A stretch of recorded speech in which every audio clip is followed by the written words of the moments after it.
नमस्कार दर्शकों, city news channel के हमारे खास प्रोग्राम खास मुलाकात में आपका स्वागत है। दर्शकों, हम इस प्रोग्राम के जरिए आपको तमाम उन मुद्दों से रूबरू कराते हैं जिन्हें आप सुनना चाहते हैं, देखना चाहते हैं, चाहे वो मुद्दा राजनीतिक से जुड़ा हो, आर्थिक हो, सामाजिक हो या फिर स्वास्थ्य से संबंधित हो। आज हम बात करेंगे राजनीतिक मुद्दे पर और हमारे साथ बात करने के लिए हैं करावल नगर के पूर्व विधायक मोहन सिंह बिष्ट जी। उन्हीं से जानने की कोशिश करेंगे आखिरकार क्षेत्र में किस तरीके के कार्य हो रहे हैं और किन मुद्दों को लेकर वो क्षेत्र में जा रहे हैं। जी, सबसे पहले आपका परिचय जानना चाहिए। मोहन सिंह बिष्ट, वरिष्ठ उपाध्यक्ष भारतीय जनता पार्टी दिल्ली प्रदेश, पूर्व विधायक करावल नगर क्षेत्र। विधायक जी, यदि बात करी जाए तो मैं सबसे पहले उन मुद्दों पर बात करना चाहता हूं जो करावल नगर की जो मेन सड़कें हैं वो काफ़ी कई सालों से परेशान हैं और काफ़ी टूटी पड़ी हैं। लोगों को नारकीय जीवन जीने के लिए विवश होना पड़ रहा है। इसके बारे में आपके क्या विचार हैं और क्या कहना चाहेंगे? निश्चित रूप से करावल नगर मेन रोड एक ज्वलंत मुद्दा है और ये कई सालों से नहीं है, ये 4.5 साल, पौने 5 साल से है। क्योंकि जब मैं एमएलए था तो भजनपुरा से लेकर के चांदबाग पुलिया से लेकर के दयालपुर गांव तक इस रोड का चौड़ीकरण का काम मेरे द्वारा किया गया और उस समय में विपक्ष में था, सरकार में नहीं थी। दिल्ली में कांग्रेस की सरकार थी, उसके बावजूद इस रोड को चौड़ा किया गया और रोड चौड़ा होने के बावजूद यहाँ के लोगों के आने जाने की समस्या का समाधान हुआ।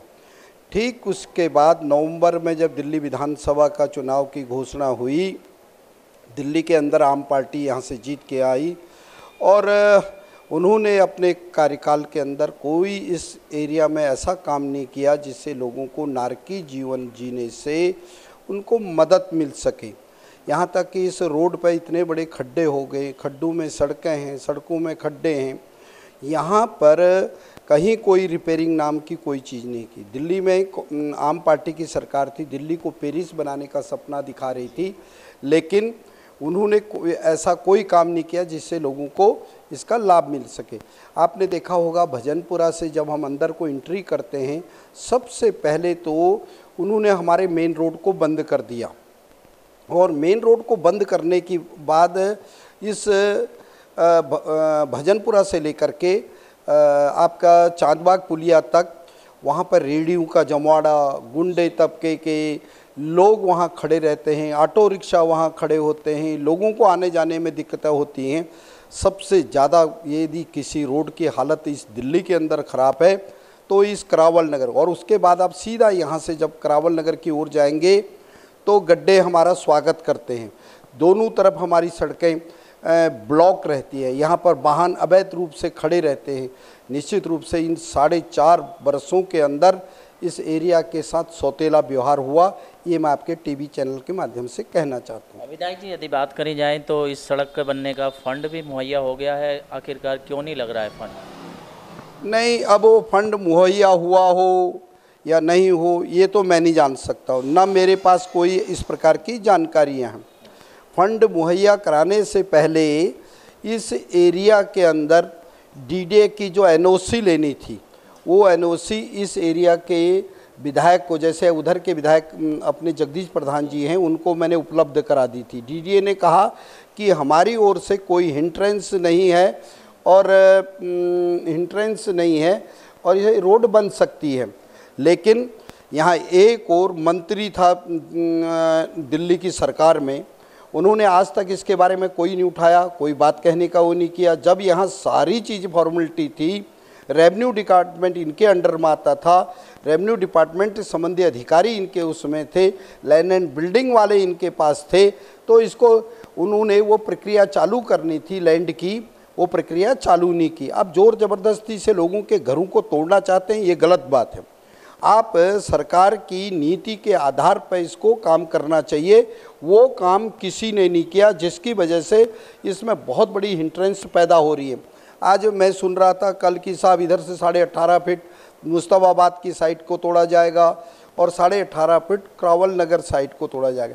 इससे पहले ज़मीन का एक्वायरकरण होना अति आवश्यक है, ऐसा मैं मानता हूँ। इसकी वजह से वास्तव में दोषी हैं तो वो लोग हैं जो सत्ता में काबिज हैं, उनको इस काम का उन्होंने नहीं किया, ना उनको जानकारी है। लेकिन मैं एक बात कहना चाहता हूँ, मैं जैसे ही जीत के आऊँगा, हमारी पहली लड़ाई होगी कि क्रावल नगर रोड को उसी तरह से यथावत करने का और रोड दोबारा से चालू हो, लोगों की परेशानियों का समाधान हो। और ये काम कोई बहुत बड़ा काम नहीं है। यदि ये काम इनसे नहीं हो सकता है तो गड्ढों की रिपेयरिंग तो हो सकती है, आने जाने के लोगों का रास्ता तो बन सकता है। यहाँ 2 बड़े बड़े चौड़े नाले हैं, इन नालों से क्रावल नगर का पानी का आउटफिल सिस्टम है। यदि हम सामने देखेंगे तो आलोक पुंज स्कूल के पास हमारा बहुत बड़ा नाला बहता है। यदि इस नाले की क्लियर दोनों साइडों से सफाई हो जाती तो कभी यहाँ पानी नहीं भरता, लेकिन किसी को इसका बारे में मालूम ही नहीं है, जानकारी नहीं है, हम हवाबाजी में काम कर रहे हैं।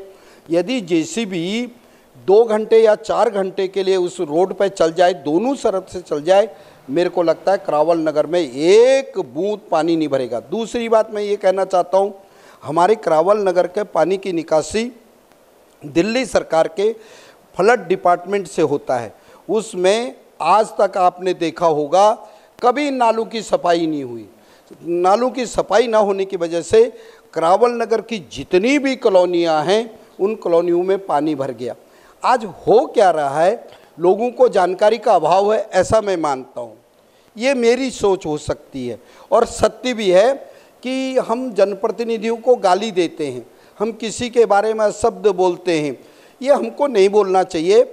यदि कौन काम करने का दोषी है, यदि हमको उसके बारे में जानकारी हो तो तुरंत वो संबंधित विभाग के या उस संबंधित सरकार में जो लोग जनप्रतिनिधि हैं या प्रतिनिधित्व करते हैं उनको कह करके ये काम हो सकता है। मेरे बराबर में एक पिछली बार चुनाव के अंदर बहुत बड़े सपने दिखाए गए थे। कहा गया था यहाँ पार्क है, यहाँ स्कूल है, यहाँ कम्युनिटी सेंटर है, यहाँ बारात घर है, यहाँ क्रावल नगर की रोड चौड़ी है। मैं आपके चैनल के माध्यम से बड़ी विनम्रता से एक बात कहना चाहता हूँ, बहुत बड़े सपने दिखाए, वो तो मंत्री रहे, संतरी रहे, सरकार उनकी रही, फिर काम क्यों नहीं हुआ? भाई सरकार तो इस एरिया को पेरिस बनाना चाहती थी, लेकिन वो काम क्यों नहीं हुआ, वो काम क्यों नहीं किया गया? इसका मतलब ये सिर्फ सत्ता तक पहुंचने के लिए ये लगातार लोगों को बरगलाते रहे। और मैं आपको विश्वास दिलाता हूँ, हमारा पहला लक्ष्य होगा कि पानी का आउटफॉल सिस्टम, ड्रेनेज सिस्टम, इसको हम ठीक कराएंगे, जिससे क्रावल नगर की जनता को लगे कि वास्तव में जनप्रतिनिधि ने अपने जनप्रतिनिधि दायित्व को निभाया। ये काम हम करेंगे। यदि विधायक जी बात करी जाए तो आप क्षेत्र में लगातार जा रहे हैं, जनसंपर्क अभियान को चालू कर रहे हुए हैं, रोज़ जाते हैं, किस तरीके का लोगों से रेस्पॉन्स मिल रहा है और क्या कहना चाहेंगे इस बारे में? निश्चित रूप से मैं आपके टीवी चैनल के माध्यम से एक बात कहना चाहता हूँ, ये जनसंपर्क अभियान आज से नहीं है, ये हमारे यहाँ दूसरा राउंड चल रहा है। दूसरे राउंड में भी ये आपका मुकुंद विहार तक हम दोबारा से पहुंच गए हैं और दोबारा तक पहुंचने के बाद हमने यहाँ हम प्रत्येक गलियों में जाते हैं, घरों के अंदर जाते हैं। मेरा एक मानना है, यदि जनप्रतिनिधि एरिया के अंदर घूमता है और परिवार का सदस्य आकर के बाहर आपका वेलकम करता है गेट के अंदर, तो निश्चित रूप से वो पुराने दिनों को याद कर रहा है। और मेरे को लग रहा है आज हमारे मालाओं से स्वागत भी करते हैं, लोग कहते भी हैं, बहनें भी बोलती हैं, भाई भी बोलता है कि आपके कार्यकाल के अंदर हमको यहाँ पानी मिलता था, बिजली नहीं थी, तब बिजली का ग्रिड का आपने निर्माण किया, आने जाने के लिए सड़कें नहीं थी, उनका आपने निर्माण किया, बहुत से काम हमने किए। पार्कों का निर्माण, जैसे आपने देखा होगा अंकुर इनकलेव के अंदर हमने पार्क का निर्माण किया। यहाँ पर आप जा जाएंगे KLMN ब्लॉक सादतपुर के अंदर, यहाँ पार्क का निर्माण किया। बहुत से ऐसे काम हुए।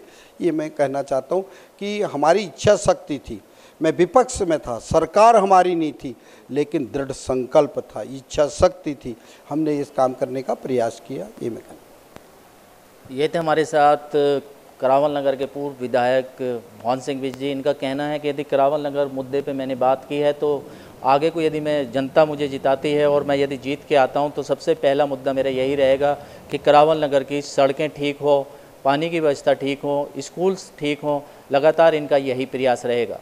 गुमशुदा की तलाश, नाम ओम, उम्र 11 साल, चेहरा गोल, रंग सांवला, पैरों में स्लीपर पहने हुए है, लाल रंग की टी शर्ट धारी वाली व ब्लू पैंट पहने हुए है, जो दिनांक 28/8/2019 मकान नंबर B306 गली नंबर 25 अशोक नगर मंडोली रोड से लापता है।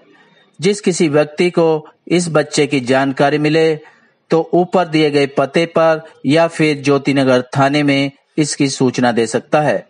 आप हमें इन नंबरों पर भी सूचित कर सकते हैं।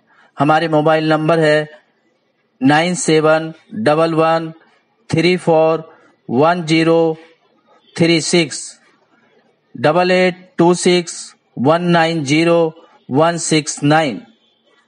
सूचना देने वाले व्यक्ति को 11,000 रुपए का नगद इनाम दिया जाएगा। चैरिटेबल सोसाइटी 329 गली number 9 Mandoli extension near Nand Nagri bus depot के सामने दिल्ली 93। आप हमारे नंबरों पर भी संपर्क कर सकते हैं।